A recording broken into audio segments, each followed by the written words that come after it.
Welcome to American Medicine Today, presented by the Bonati Spine Institute, featuring the internationally acclaimed inventor of the Bonati spine procedures, Alfred Bonati, MD. Now here along with Dr. Bonati, your host, Kimberly Brumell. Thank you for joining us for American Medicine Today. We have an incredible show lined up for you. Joining us is our executive radio producer, Ethan Euchre. I am here as always. Our friend and senior fellow, Jeff Wagstaff. Absolutely ecstatic to join you today. Thank you. And we have world-renowned orthopedic surgeon, Dr. Alfred Bonati of the Bonati Spine Institute. Thank you, as always, for sharing your time with us. I don't want to be here. No, stop. We're just starting. Of course you want to be here. You'll get to rail on Democrats a little bit later in the show. Come on, that should cheer you up. I want to be here. He does want to be here. I have 5 men surrounding me right now. And 2 that And are you're off happy. to the side here. And I have to say, I am so blessed to be on this program with you guys every week. It's a joy. Surrounded by such Yes. testosterone. And don't ever forget it. We like to say sexy men, and that you can see her smiling on the camera. Right. That's right. Well, anyway, week after week, we always try to tell you why, when you listen to Dr. Bonati, why you should really take it to heart. This man has so many years in the industry, and he changed spine surgery forever. This is a gentleman that didn't like what he saw about traditional open spine surgeries where people were being filleted, hardware was being installed into these individuals, and they still weren't getting the motion and strength that they needed. And they come to us. Nearly half our patients have suffered from previous failed surgeries at other facilities. And he fixes them. He and the other staff of surgeons fix them daily. What I always liked about Doc is that he never shies away from a challenge either. In No. fact, he encourages that. You know, Yes. there's been so many patients that we have had on the show, and we're going to talk to one in here in just a minute with Ron Hogan, who have said, when we hear their story, I saw 1, 2, 3, 4, half a dozen different specialists. Correct. None of which said they could do anything for me. They didn't want to touch me. And then Dr. Bonati said, bring it on. I'll see what I can do. Yes. And he fixes them and gets them back to normal. Yeah, he doesn't I shy love away that. from those tough medical cases. And that's why Bonati succeeds where others fail. It's this man and his innovation and his patented procedures and tools that reflect 98.75% patient-reported success. So with that said, we have Dr. Laura Van Veer, one of 10 innovations that'll change the world. She developed a breast cancer gene test. Yeah, a lot of the show actually is going to focus on cancer. Yes. I found an article, or actually maybe you found it. It was We both did. at the same time. I took a screen capture to tell you, and we both and I had had it. sent it to you at Yes. the same time. But it was a Forbes article that we found online about the 10 inventions that'll change the world. And Dr. Van Veer is from the Netherlands. She came up with this amazing gene test that deals with breast cancer. And she was on that list of 10 inventions to change the world. So she agreed to come on the show. We're going to talk to her. And then we have 2 in-studio guests coming up, Michelle Pari and Dr. Blanc they developed a cancer mutation detection.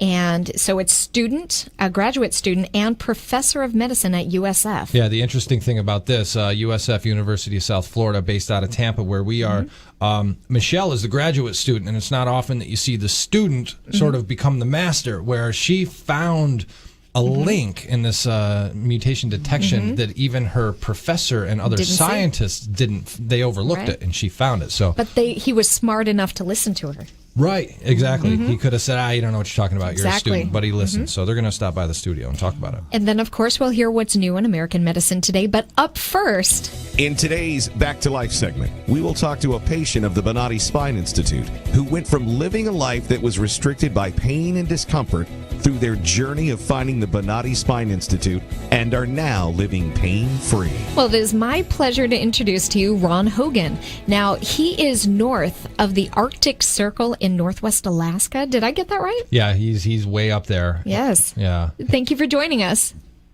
Ron? Good morning. Good morning. Good morning. It sounds Yeah. like a very happy group there today. Yes. I'm a happy person here. Good. I can tell by your picture, Ron. You look like a very happy guy. Of I course, love it. I Of course, love it. this picture is after the surgery that you had. Yes. So why Yes. don't you start from the very beginning and let us know how you started to experience pain? Well, years ago, I had a snow machine accident. We are located 550 miles from any road system, and I was out on a snow machine, a snowmobile in the wintertime, and had a little crash, and I hurt my back, and I didn't really notice it too terribly much. It continued to get worse, and a couple of other accidents sort of agitated it. And before long, I was experiencing extreme pain in my lower back, down my legs. My legs were numb, my feet were burning. It felt like I had a hot iron in my back. And so I started seeking help, and I did visit about 3 orthopedic surgeons, and we talked about surgery. I had them show me a film of the surgery, and then after I saw the film of the surgery, my first question was, how do I avoid that? And so we went Good from there. Ping pong. Yes, and so we well, here in Kotzebue, the little town where we live, of about 3,000 people.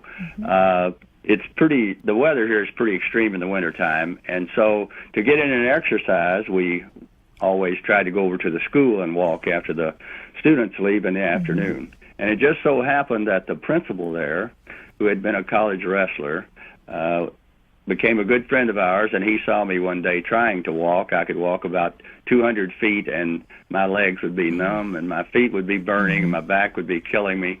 And my wife would go on and leave me. I would sit down somewhere, and he asked, what in the world's wrong with you? And I said, well, I have extreme back pain. And he said, have you ever heard of Bonati? Well, of course I hadn't. And then he started telling me about his experiences there at Bonati and how he had surgery, and after surgery he got up and walked back to his motel. And then I found out that another local fella here had been at Bonati for surgery. I knew him well.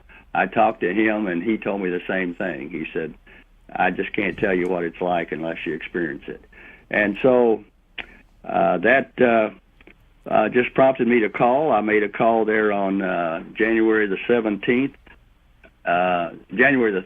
I'm sorry, 2014. And by February the 12th, I was there, had my first surgery, had my second surgery on the 17th, walked out of there, and I've been pain-free ever since. That's fantastic. But I know you kind of sped through that pretty fast. When you were coming to the Bonati Institute, what was that experience like when you walked through the door? Were you a little bit nervous?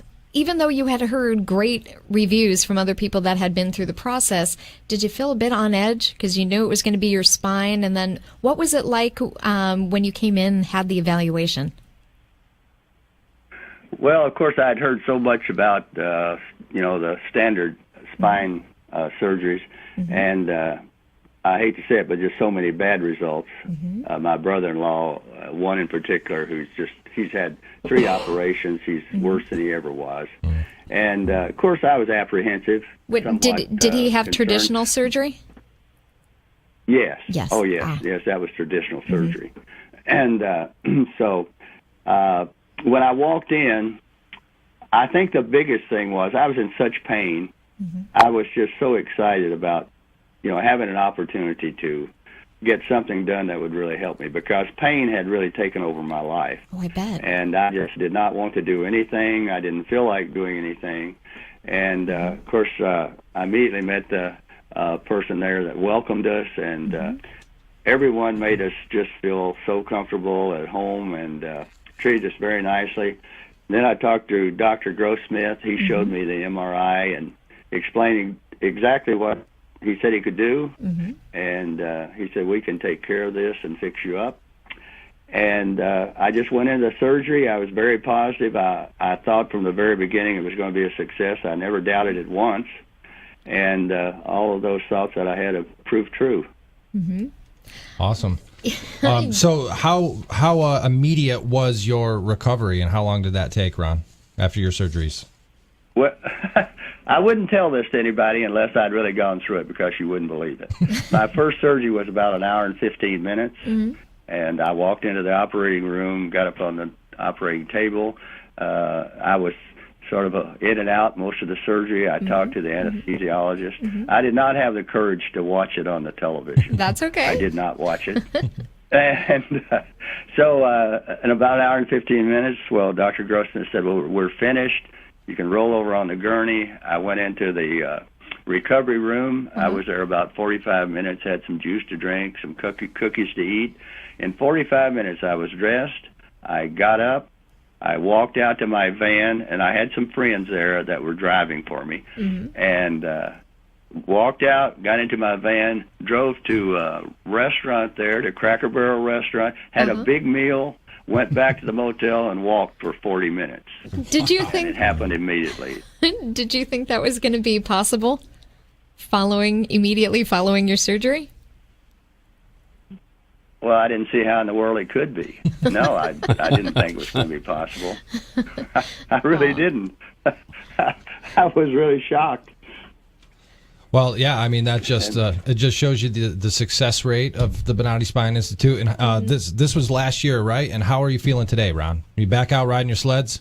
Oh, I feel great today. I feel great every day.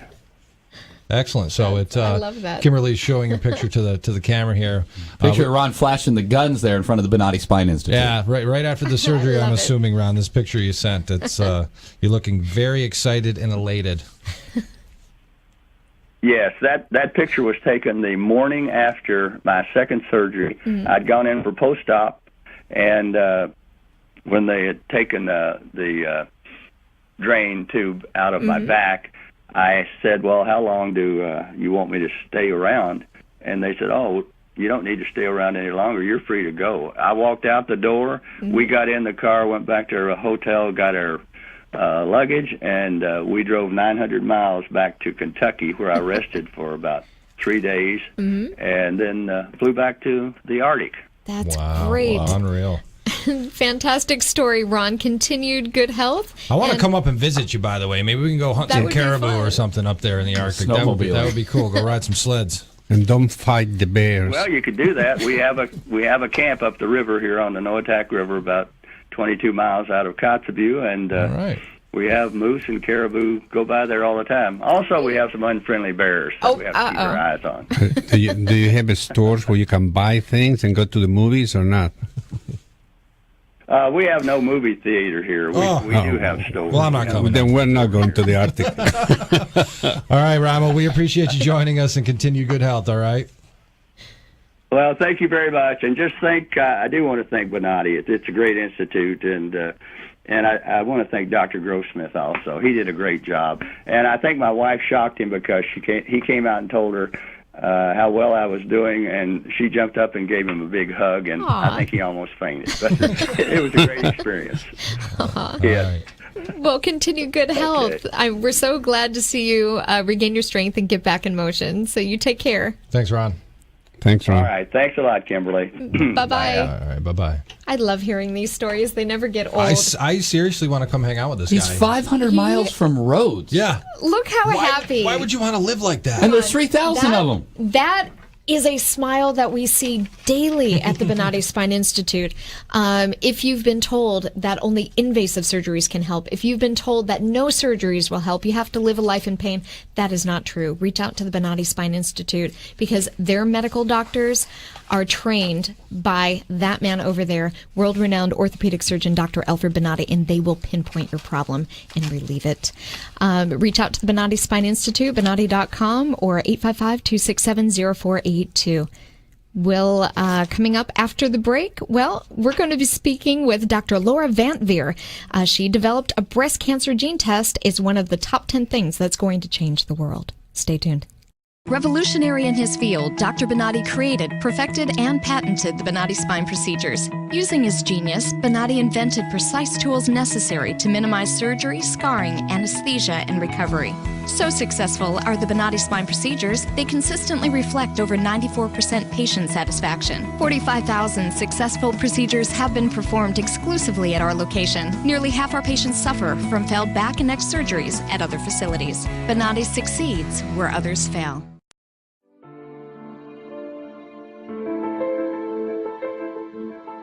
This is the first time that I am pain-free after 18 years.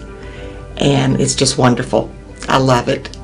Phenomenal results. No pain whatsoever. My pain is virtually gone. Nothing short of a miracle. Those surgeries gave me my life back. Already, I feel like a new person. I'm going home new.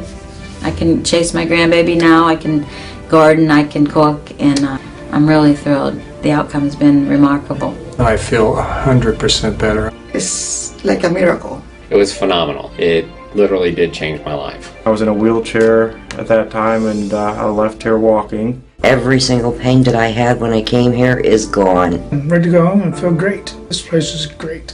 Thank you. Everything that they said they would do, they have done, and I'm very, very satisfied and happy with those results. I knew in surgery, in fact I told the surgeon when he relieved the pain off the nerve. The pain is gone. I'm feeling wonderful. I have no pain. I feel better than I felt in 4 years from the surgery. It was almost immediate relief. Today I am totally pain-free, which is just amazing. It's fantastic. It definitely works. I mean, I really don't know what else to tell you. I'm happy.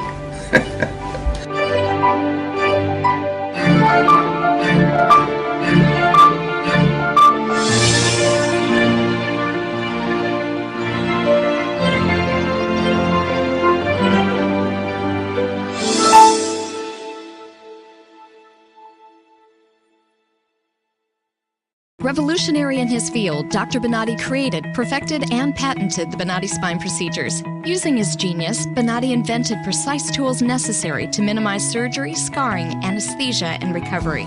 So successful are the Bonati spine procedures, they consistently reflect over 94% patient satisfaction. 45,000 successful procedures have been performed exclusively at our location. Nearly half our patients suffer from failed back and neck surgeries at other facilities. Bonati succeeds where others fail.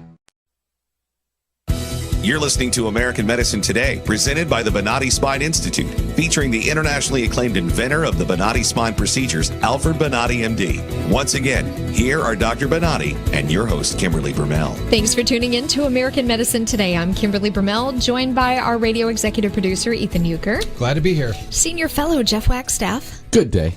And across from me, world-renowned orthopedic surgeon, Dr. Alfred Bonati. Hello. Well, both Ethan and I saw an article. In fact, I saw one a teeny bit different. It's talked about 50 people were just people to be aware of. And that's where I took a screen capture. And that person was Dr. Laura Vantveur. One of 10 inventions that will change the world. She developed a breast cancer gene test. She's the director of applied genomics for the Cancer Center at the University of California at San Francisco. And she developed this gene test for breast cancer called MammaPrint. Mm-hmm. And it was recently featured in Forbes as the one of 10 inventions that'll definitely change the world. Yeah, it's quite interesting. As soon as I saw it, I thought we have to try to get her on the show, especially because we both saw her at the same time. She's actually from Netherlands. Dr. Laura Vantveur, how are you? Yes, good morning. I'm very well. So this is a pretty sort of technically complex topic, but you and your colleagues in Amsterdam sought to answer one of the most important clinical questions in breast cancer management, which is who is at risk for recurrence. So if you can just explain why that's so important and how it led to your discoveries. Yes, I can. So breast cancer is actually not one disease, and the aggressiveness of the breast cancer is actually driven by the biology of the tumor. Okay. And the aggressiveness of the breast cancer actually determines whether a woman is of high risk for recurrence or at low risk for recurrence. And so we can see into the biology of the breast cancer how aggressive the tumor is. And the reason why that is very important, because if the tumor is high risk, in our case our test would say MammaPrint high risk, then that is a reason that after surgery to remove the breast cancer, to have a woman treated by chemotherapy. However, if the biology is slow growing, and then the MammaPrint test says low risk for recurrence, that means that the woman can forego chemotherapy because the risk of a recurrence is really very, very low.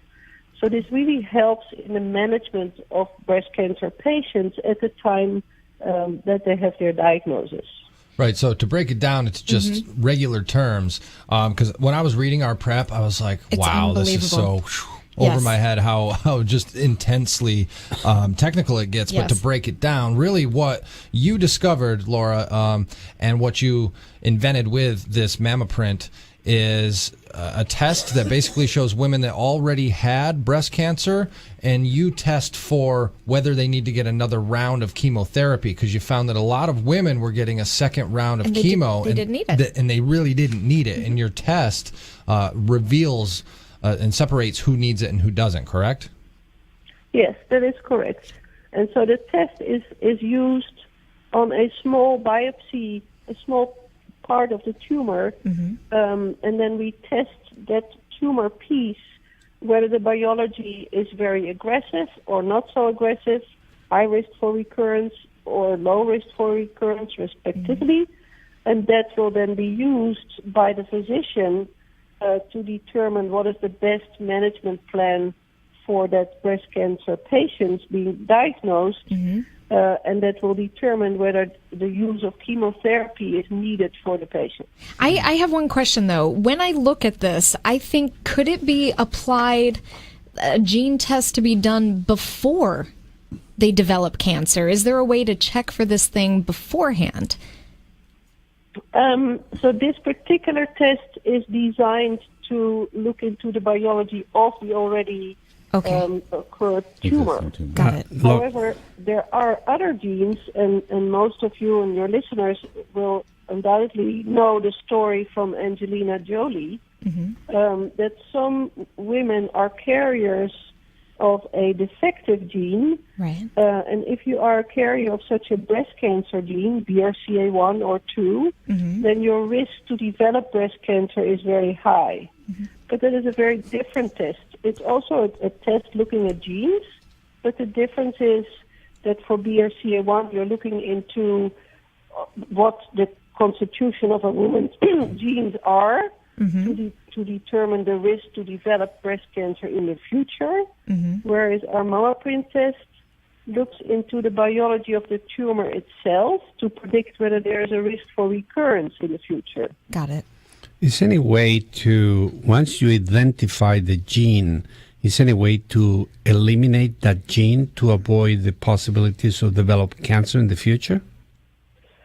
So if we go back to the hereditary cancer predisposition, unfortunately we cannot yet prevent the cancer, or we cannot repair the gene, but women who are carrier of such a gene are mostly under more frequent surveillance, more screening, and some women, like the story of Angelina Jolie, decide to remove their breast tissue to reduce their risk to ever getting breast cancer by taking away their breasts. That's, of course, a very severe measure, but many women who are carrier, there are not that many, but they decide to do that because they want to live to be there for their children. They often lost their mothers when they were very young, so that's often the reason why they decide to do that. And Dr. Van Veer, how is the, we got about a minute left, how is the test administered? Is this something that your doctor has to do? Do people get the test and do it themselves at home? How does that work with MammaPrint? So with MammaPrint, it is a test that is ordered by the physician as part of the diagnostic process. So if a woman feels a lump in her breast, for instance, or when a breast cancer is potentially seen on a mammography, then the first thing that happens is that a small biopsy is taken from that area to first of all confirm whether this is breast cancer or maybe something really benign that is much less worrisome. But if it is breast cancer, then the next step that physicians and patients want to know, how aggressive is my breast cancer, and that's when they order the MammaPrint. Interesting. And Amazing. this gene is only directed to breast cancer or affect other organs? So the MammaPrint, there are we look at the activity of 70 genes. Those together are the MammaPrint test. Okay. And these are only relevant for predicting the recurrence risk for breast cancer. Okay. There are other sets of genes that can do the same in colon cancer or lung cancer, but our test was developed for breast cancer. Got it. Amazing stuff. Dr. Laura Vantveer, Director of Applied Genomics for the Cancer Center at the University of California at San Francisco. She developed that gene test for breast cancer called MammaPrint, and it was recently featured in Forbes as one of the 10 inventions to change the world. Thank you so much for joining us on American Medicine today. Thank you, Doctor. Yes, thank you. Thank you. Have a great day. Amazing technologies. I believe the website is mammaprint.com also. Wow. So if people are interested in learning more, check it out. Yeah. I mean, certainly if they don't have to be put through additional chemotherapy, better to find out. Well, that about wraps up this segment. Coming up, we're going to speak with Michelle Perry and Dr. Blank. About cancer mutation detection. A student actually pointed this out to the professor, and they're both going to be in studio next. Make sure you stay tuned. Revolutionary in his field, Dr. Bonati created, perfected, and patented the Bonati spine procedures. Using his genius, Bonati invented precise tools necessary to minimize surgery, scarring, anesthesia, and recovery. So successful are the Bonati spine procedures, they consistently reflect over 94% patient satisfaction. 45,000 successful procedures have been performed exclusively at our location. Nearly half our patients suffer from failed back and neck surgeries at other facilities. Bonati succeeds where others fail.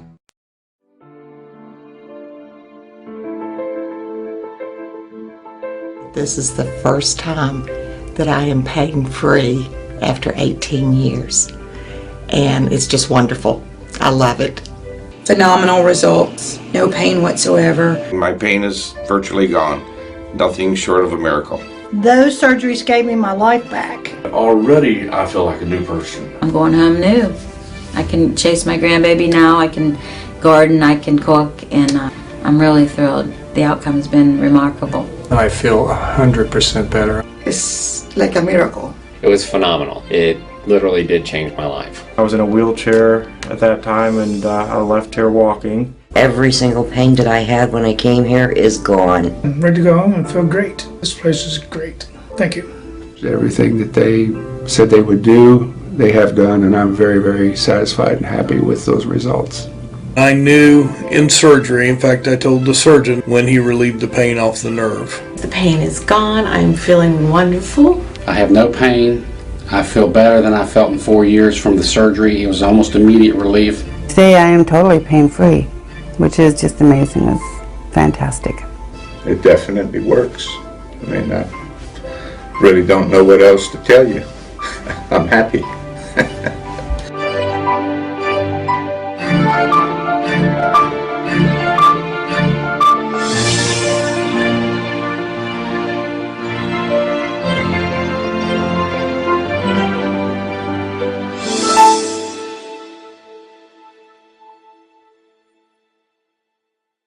Revolutionary in his field, Dr. Bonati created, perfected, and patented the Bonati spine procedures. Using his genius, Bonati invented precise tools necessary to minimize surgery, scarring, anesthesia, and recovery. So successful are the Bonati spine procedures, they consistently reflect over 94% patient satisfaction. 45,000 successful procedures have been performed exclusively at our location. Nearly half our patients suffer from failed back and neck surgeries at other facilities. Bonati succeeds where others fail. You're listening to American Medicine Today, presented by the Bonati Spine Institute, featuring the internationally acclaimed inventor of the Bonati spine procedures, Alfred Bonati, MD. Once again, here are Dr. Bonati and your host, Kimberly Brumell. Thank you for joining us for American Medicine Today. I'm Kimberly Brumell, joined by our executive radio producer, Ethan Euchre. Happy to be here as always. And world-renowned orthopedic surgeon, Dr. Alfred Bonati. Now, we're excited because this segment, we have two in-studio guests. We have Michelle Perry, graduate student at the University of South Florida, and we also have Dr. George Blank, professor of medicine at USF. Now, apparently, the USF student, Michelle, she found a detection of cancer mutation trend, and she brought it to the professor, and so they're here to kind of discuss how this occurred. Yeah, and it's not often that the student notices something that the professor and even other scientists, missed, I guess. And so, you did the whole thing while actually volunteering at USF, right, as a graduate student. Can you kind of explain the whole process? Yeah, that's correct. I was in the one-year master's program at USF, and I was currently trying to get into medical school. And so one of the things that you do is going to be research. So I asked to join Dr. Blank's research team, and he said, well, I have a bioinformatics project, which kind of scared me because I really wasn't into technology as much. But, sure enough, we started the project, and there was a very specific trend that we were looking for, that he kind of kept me on path towards, saying, all right, we need to find this, we need to find this. But there were other things that I noticed, specifically, this cytoskeletal gene mutations. And I brought it to his attention. And initially, I kind of got shut down, just because we're like, no, we're keeping on track. I want my hypothesis proven. Plus, he's a cocky professor, right? He's got a chip on his shoulder. No, I'm just kidding. So, and then about a week later, after we've moved on from this discovery that I made, I was okay with that. He's the knowledgeable, almighty one. So I was like, I can accept that. And so we continued to look, but it really was bothering me. And then finally, he came back and he said, you know what? I went to a conference and they were talking about these cytoskeletal mutations in cancer. And he's like, so get on it. So I immediately, we shift gears and we basically turned our attention to these cytoskeletal mutations. But isn't it funny, though, that it took Professor Blank going and seeing it somewhere else to think, I guess she was onto something. Right. It reminds me of when I tell my wife something like, this is what's going to happen if you do this. And she's like, no, it won't. And then her mother tells her 2 days later the same thing, and then she believes it. Got it. That's kind of what happened. So what exactly is your discovery? And kind of break it down into layman's terms, what it means. Yeah. So we looked at a variety of cancers, and we did a lot of analysis on what's called TCGA data, which is the Cancer Genome Atlas. And this data is available to anyone to download. And so really I was just working in Excel files, trying to look at what mutations were most common among cancers. And I found that these, the ones that were most commonly mutated had an association with the cytoskeleton of the cell. And what that is basically like our bodies have skeletons. The cells also have skeletons made up of proteins. So they're basically the bones of a cell. And with them mutated, it can, it could possibly indicate the cell biology of a cancer, of a tumor, specifically with metastasis, drug resistance. And so that's why I kind of thought, oh, this is a big deal. These cytoskeletal proteins, if they're mutated, can lead to, the phenotype or the appearance of our tumor cells that we see. That's very interesting. Let's talk to Professor Blank here for a quick minute. So what were your thoughts this whole time when she first came to you to, and I joke that you're, the almighty professor, but, it's probably not very often that your student comes to you with something that you yourself missed. Well, it's a great topic. This topic of cytoskeletal proteins has been around for really decades. But this approach of looking at where the mutations are is relatively new, especially in terms of seeing it on a very large scale. And the result that so many of these mutations were in this class of proteins really was like an epiphany, and sort of had bells go off and allowed connections to a lot of other things that had come before that were confusing before, but are starting to become a little more sensible, if you will, in terms of this very common target of mutations. And for example, it's been known for decades that a cell with a disorganized cytoskeleton is more likely to be tumorigenic, will be a more aggressive tumor. But it's been assessed in very, what we might call old-fashioned ways, and there hasn't been an opportunity to really move that along in a practical manner for patients or even for the next research questions. But when it became clear that these proteins were just very common sites of mutations, that opened up a lot of possibilities. For the, this is extremely interesting, but for the people that are listening, your discovery and your work, how you apply this one actually to treat whatever the cancer that you are going to face or the change they're going to hit the cell. Is this cell change, is in a specific cell, it's a cell of a specific organ? How this will help in medicine to do applications later in the future? Well, precise treatments are still a little ways away, at least something that would be based on this topic. But the more immediate issue is just how the knowledge of these mutations would help to predict what's going to happen with the tumor. So, for example, with these types of mutations, you can easily envision cell shape changes. And those changes could have a big impact on whether a cell metastasizes. A simple idea might be that with a lot of mutations in these skeletal proteins, the cell would be more spherical. If it's more spherical, you can imagine there are fewer attachment points. And with fewer attachment points, it's more likely it could move around the body. Also, for reasons that are a little bit complicated I won't go into, but you could also imagine that a spherical cell would be more resistant to certain types of treatments. And it might explain why resistance develops after a certain amount of time on particular chemotherapy protocols. As far as treatment is concerned, it's not out of the question in the sense that often these mutations represent good targets for immunotherapy. So the more mutated the tumor is, basically the more non-self it is. And if it's non-self, there's a chance to take advantage of that to design an immunotherapy. So the treatment possibility is there, but it's a ways off. So less attachments the cell has, more spherical is the cell, more will become like a metastatic cell. That's what you will be looking for? Well, I'd say that's a very, very good possibility, and that's a possibility we're going to be testing over the next several years. We were fortunate to get a little bit of funding from Michelle's discovery, and we hoping to get some more. And it's exactly that kind of a question that we want to ask very precisely. And when we talk about treatment, we see that the treatments that actually we have for cancer are not really very effective. So are you looking that the treatments that they're going to develop is going to be at a cellular level? Well, again, as far as these particular proteins are concerned and the cytoskeleton as a target for treatment, that's really going to be up in the air.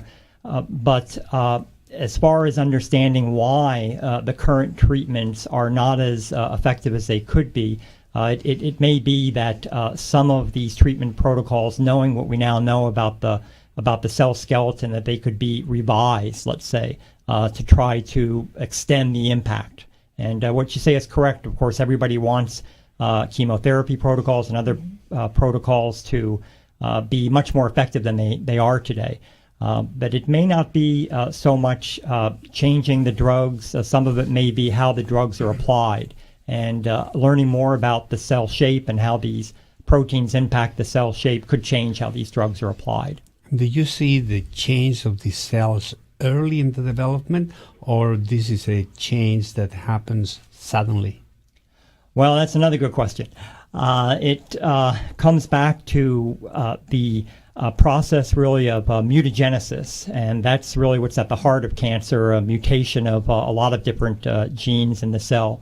And as far as the sensitivity of these proteins, they're fairly sensitive to mutations, so there are going to be mutations most likely that are happening very early on, because these are very large genes essentially, so they're large targets for mutation. But to get back to your question, the real question is going to become how many of these mutations have what kind of an impact. So one might imagine one or two doesn't have a big impact on the cell shape. But again, these are large genes, so they're going to accumulate a lot of mutations. And as they start to accumulate more and more, that's where the problem's likely to arise. Okay, so when you have a cell that mutates, isn't that normally occurs some mutations, but they are being destroyed by the body, or this is different? Well, it will depend on what kind of mutation occurs, and a lot of this is still being worked out because we only recently have been able to get these sequences very, very conveniently.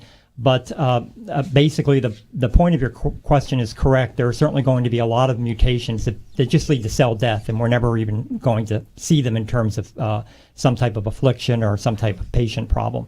But how common those are, how they compare with mutations that lead to cancer, all that's being worked out. Gotcha, Doctor. We're almost out of time. I wanted to ask, actually, Michelle, one last question here. Sort of a sad irony to all of this is that while you were doing all of this research, your own mother was diagnosed, correct? That's correct. Just a couple, in a quick answer is fine. How is she doing, and how did that affect your own personal perspective of doing cancer research when it hit so close to home?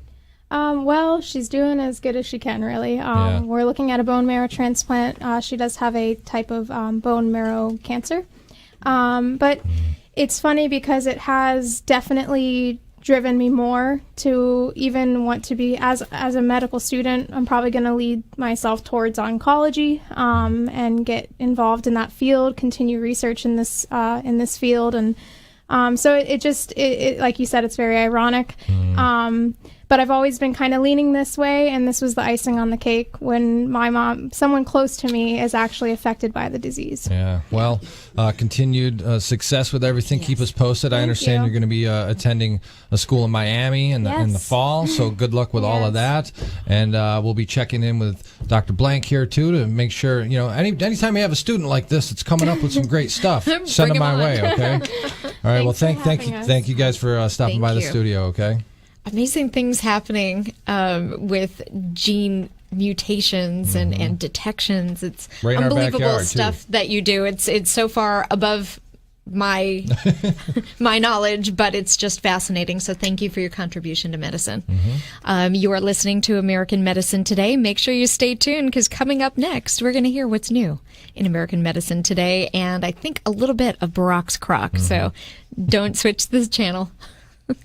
Revolutionary in his field, Dr. Bonati created, perfected, and patented the Bonati spine procedures. Using his genius, Bonati invented precise tools necessary to minimize surgery, scarring, anesthesia, and recovery. So successful are the Bonati spine procedures, they consistently reflect over 94% patient satisfaction. 45,000 successful procedures have been performed exclusively at our location. Nearly half our patients suffer from failed back and neck surgeries at other facilities. Bonati succeeds where others fail.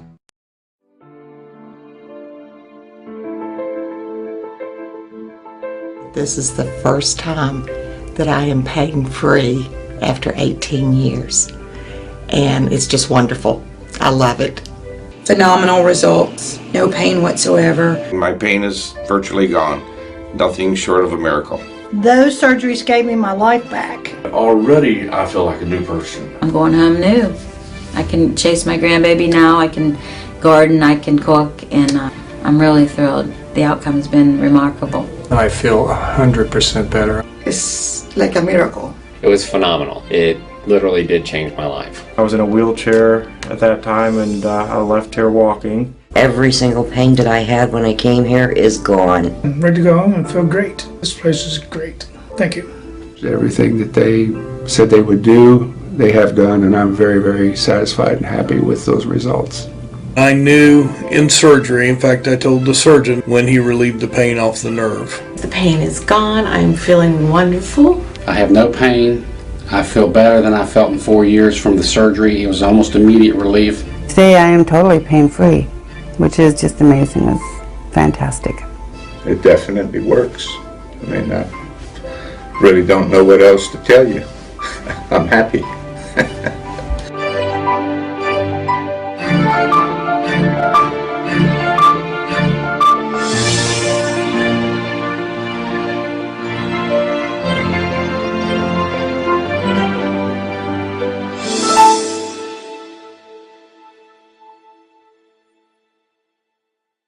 Revolutionary in his field, Dr. Bonati created, perfected, and patented the Bonati spine procedures. Using his genius, Bonati invented precise tools necessary to minimize surgery, scarring, anesthesia, and recovery.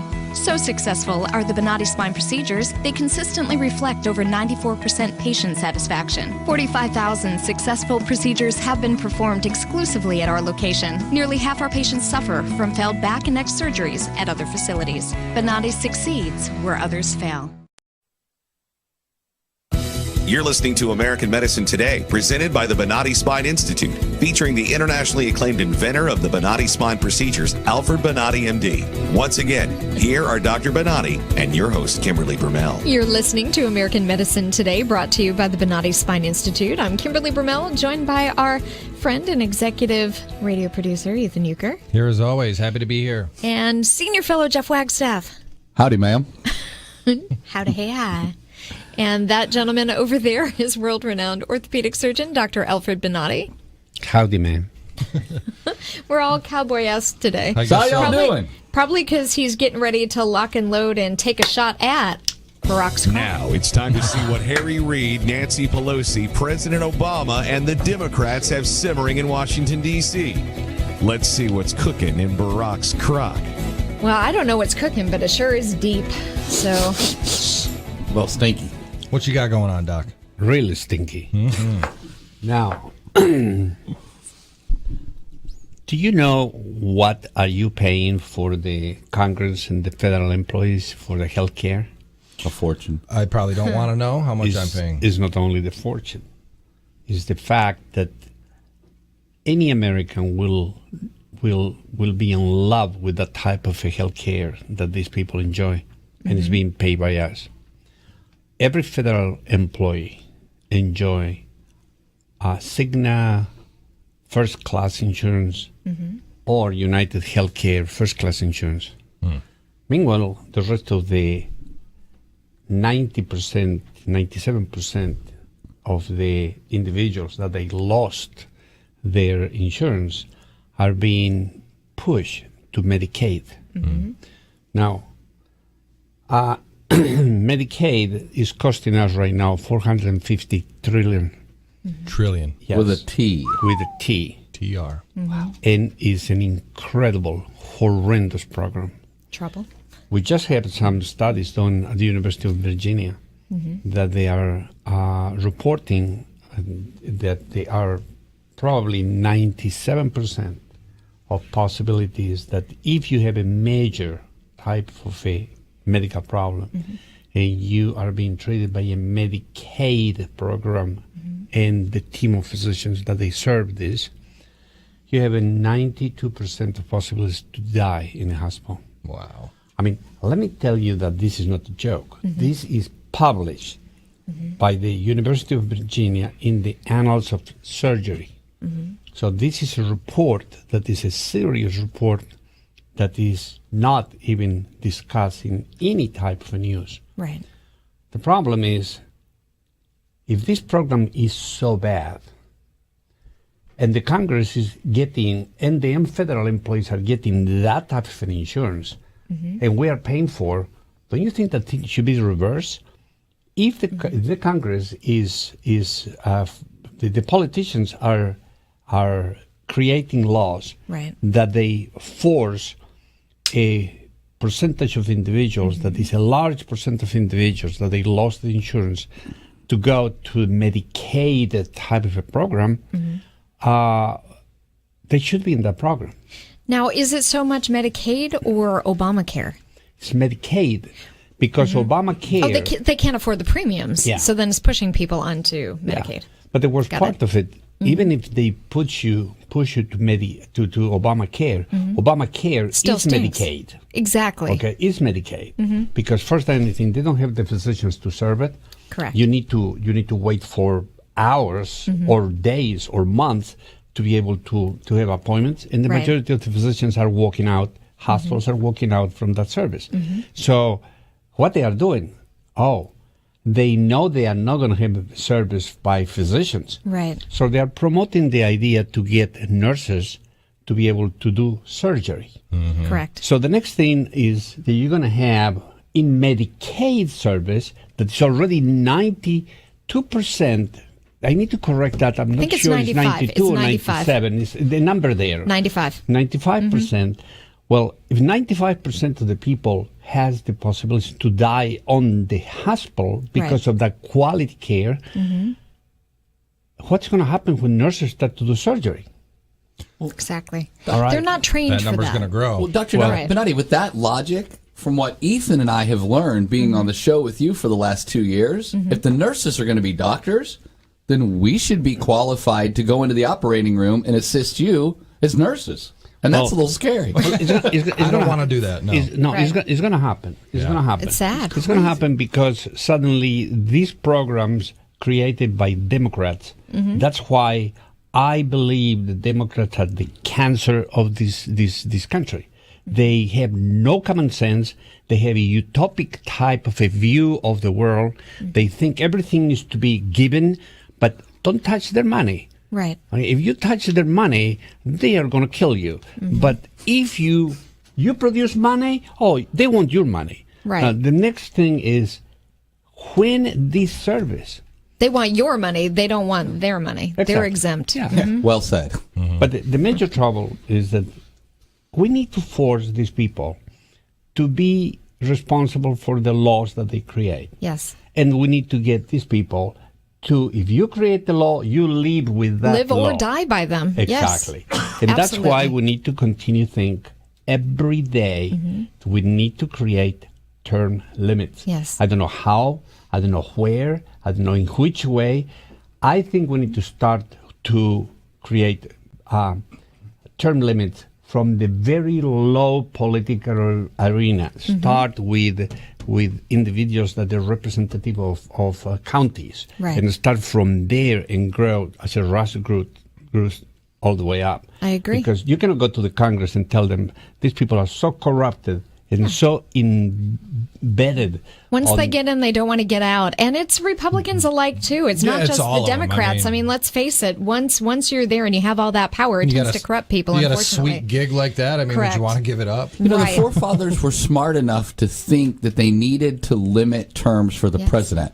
I wonder why they didn't do that for Congress. Well, then people didn't live there. Well, even back then, George Washington, when they said, we need you to be our first president, he didn't want to be first president. He, wanted to go back to Mount Vernon or whatever and work on the farm and just enjoy his life after the war, We had reluctant leaders at that time. Right. But they, that's not, they didn't have the corruption back then that they have now. Right, but they did what they had to do, and then they went back to normal life. They didn't expect to live off the people, exempt themselves from rules and regulations they set for everyone else, and tell everyone, there's this great Obamacare that you need to be on. We're going to tax your butt off if you don't do it. But they exempt themselves. What's fair about that? You bet Obamacare would never have happened if Pelosi, Reid, Obama, all of them had to be on it. It wouldn't exist. Well, we say it every week. I know. We're out of time. The topic will continue. And we're just getting started. We got to get Dr. Bonatti off the fence. I want to know how you really feel. Tell us how you really feel. Well, you're listening to American Medicine Today. So if you like what you see here, well, you can catch us not only here, but on our regular TV program nationally on Bloomberg, both Saturdays and Sundays. Check your local listings. And here in Tampa, WFTS ABC 28, Saturdays at 7. Make sure you like us on Facebook, both Bonatti and American Medicine Today. We'll see you next time. Revolutionary in his field, Dr. Bonatti created, perfected, and patented the Bonatti spine procedures. Using his genius, Bonatti invented precise tools necessary to minimize surgery, scarring, anesthesia, and recovery. So successful are the Bonatti spine procedures, they consistently reflect over 94% patient satisfaction. 45,000 successful procedures have been performed exclusively at our location. Nearly half our patients suffer from failed back and neck surgeries at other facilities. Bonatti succeeds where others fail.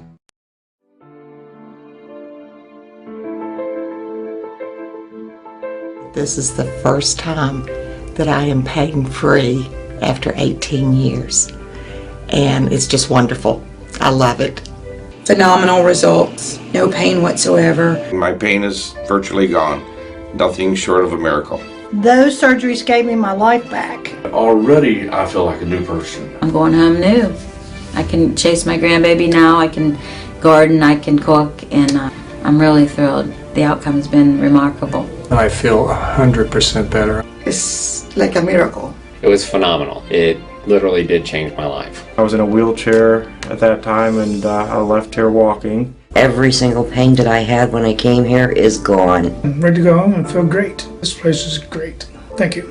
Everything that they said they would do, they have done, and I'm very, very satisfied and happy with those results.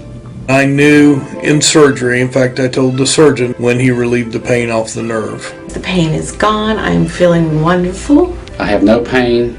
I feel better than I felt in 4 years from the surgery. It was almost immediate relief. Today I am totally pain-free, which is just amazing. It's fantastic. It definitely works. I mean, I really don't know what else to tell you. I'm happy.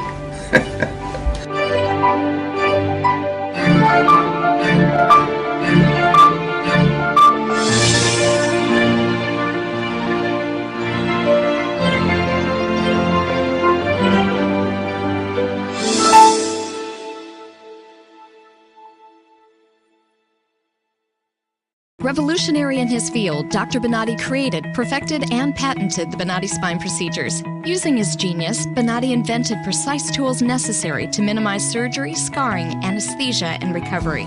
So successful are the Bonati spine procedures, they consistently reflect over 94% patient satisfaction. 45,000 successful procedures have been performed exclusively at our location. Nearly half our patients suffer from failed back and neck surgeries at other facilities. Bonati succeeds where others fail.